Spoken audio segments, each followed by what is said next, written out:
Bismillahirrahmanirrahim. It is narrated by Al-Mu'minin Hazrat Aisha, the Holy Prophet ﷺ wanted to perform bath. When he ﷺ was in the state of sexual impurity, a water tub was brought. So he ﷺ would begin washing hands, turn the vessel with his left hand, pouring some water over his right. Then he ﷺ washed his hand 3 times. Then he ﷺ entered his hand into the vessel to pour water over his sexual organ.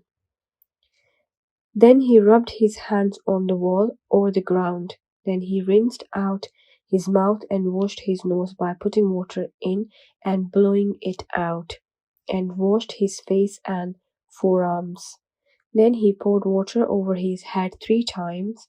Then he ﷺ poured water over the rest of his body. Then he ﷺ moved from where he ﷺ was and washed his feet. Nisa'i 103-104.